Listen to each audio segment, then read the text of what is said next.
BTC बिसायख'थिया जोबनानै थांबाय आरो आथिखालाव प्रमद बर'नि दैदेननायाव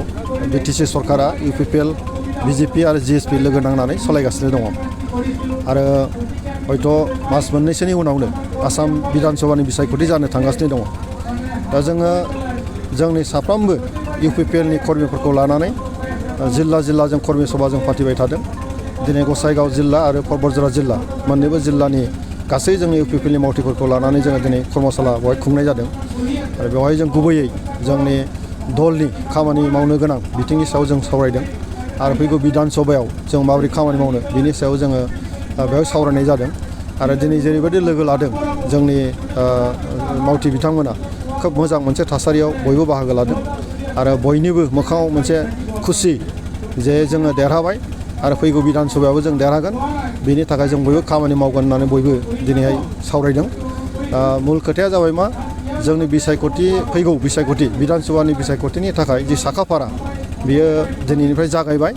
आरो मजबुतैनो जों खामानि मावनानै बिसायख'थियाव जों देरहासार जागोन बे बाथ्राया दिनै जोङो इउपिपिएल हान्जायाव गोख्रों महर लाबाय जायनाखि नैबे बिटिसिनि दानि सरकार गोदान बेयाव नोंथांमोनहा इउपिपिएल बिजेपि आरो जिएसपि मोनथाम दोलोजों लोगो नांनानै बिदि सरकार दाबाय एबारनि फैगौ एमएलए इलेक्सनाव माबायदि सिट शेयारिं खालामनानै बिसायख'थि गेलेनाय जागोन आथिखालाव फोसावनाय जादों जे जिहेतु सरकारखौ जों मोनथाम हान्जाजों दानाय जाबाय बिटिसि सरकारखौ मोनथाम हान्जाजों दिनै दानाय जादों आरो जोंनि गेजेराव जों सावरायदों जे फैगौ बिधान सभायावबो जों मोनथाम हान्जाजों लोगो नांनानै जों जुद्ध खालामगोन आरो बेवहाय जोङो बिटिसि ओनसोलाव जेसेबां एमएलए सिट दङ बेवहाय जों देरहासारनायनि मोनसे मा होनो जि मोनसे रननिति जों बेखौ थिग खालामदों आरो फैबाय थानाय समाव जों मोनथामबो हान्जाया ज' जानानैनो जोङो बे बिधान सभा बिसायख'थियाव जों बाहागो लानानै जों देरहासार जागोन फैबाय थानाय समावहाय सोर माबाव गेलेगोन बोरै गेलेगोन बे बाथ्राखौ लानानै जोङो सावरायगोन आरो बे बाथ्राखौ उनावहाय रायजो राजाफ्रा मिथिगोन